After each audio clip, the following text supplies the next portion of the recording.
1 साल बीत चुका था। ढोलकपुर वापस शांत था। गांव के लोग फिर से खुशी से जीने लगे थे। हर पूर्णिमा को लोग एक दिया जलाकर ठुन ठुन ठुन साहुर को याद करते थे। पर एक रात कुछ ऐसा हुआ जो फिर से सब कुछ बदल के रख दिया। लाशें फिर से मिलने लगी। हर 2 दिन बाद किसी न किसी के घर के सामने एक कटी हुई लाश पड़ी होती। गांव फिर से कांप उठा। एक दिन सब लोग महाराज के पास पहुंचते हैं और रो रो कर गांव की घटनाओं के बारे में बताते हैं। रात को महाराज 2 सेनापतियों से कहते हैं, जाओ और खोजो इस कांड के पीछे कौन है। लेकिन सुबह सिर्फ उनकी लाशें लौट कर आईं। एक का सिर था ही नहीं, दूसरे के पैर कट चुके थे। महाराज समझ गए कुछ तो लौट आया है, कुछ जो सिर्फ मौत का खेल खेल रहा है। और फिर कहते हैं, अब इस जंग का सामना मुझे ही करना होगा। उसी रात महाराज चुपके से गांव में आते हैं और एक पेड़ के पीछे खुद को छुपा लेते हैं। और ठीक रात के 2:30 बजे अचानक कहीं से धुआं छा जाता है और उस धुएं के अंदर से एक आवाज आती है,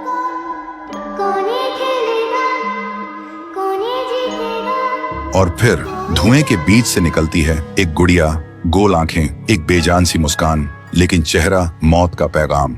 वो गुड़िया एक घर के गेट तक जाती है और बच्चों जैसा एक गाना गाने लगती है। उसके गाने की आवाज सुनकर एक आदमी बाहर आता है और अगले ही पल वो गुड़िया उसका सिर चबा जाती है। वो आदमी तड़प तड़प के वहीं जमीन पर गिर जाता है। महाराज सब कुछ देखते हैं। उनकी आंखें भर जाती हैं। उन्हें समझ आ जाता है इसके सामने जाना मतलब खुद का अंत लिखना है। अगली सुबह गांव के लोग इकट्ठा होते हैं। महाराज कहते हैं, ये पिछले भूत से भी ज्यादा डरावनी है।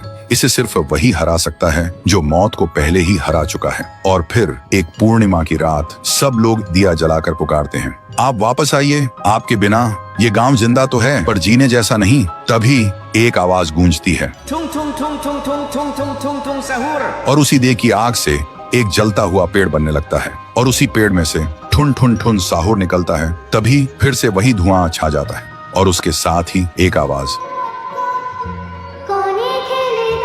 सब लोग घुटनों के बल गिर जाते हैं और कांपती आवाज में बोलते हैं, हमें बचाइए, वो आ गई है। ठुन ठुन ठुन साहुर एक जोरदार जंप करता है और सीधा उस धुएं में घुस जाता है और शुरू होती है एक आखिरी जंग ठुन ठुन ठुन साहुर और गुड़िया की। जमीन कांपने लगती है, आसमान से बिजली गिरती है और जब धुआं हटता है तो दिखाई देता है गुड़िया बिखर चुकी थी। हाथ अलग, सिर अलग, पैर अलग। और तब से गांव में फिर से एक नई सुबह हुई। महाराज मुस्कुराए, गांव वाले जीने लगे और उस दिन के बाद ठुन ठुन ठुन साहुर सिर्फ एक भूत नहीं रहा, गांव का रक्षक बन गया। लेकिन उसी रात कुछ ऐसा हुआ जो किसी को भी पता नहीं चला। गुड़िया का सिर, हाथ, पैर अपने आप जुड़ने लगे थे और फिर वो वहां से चली गई। तो दोस्तों, अगर आप देखना चाहते हैं पीहू वर्सेस गुड़िया तो इस वीडियो को 1 लाख लाइक्स तक पहुंचा दो।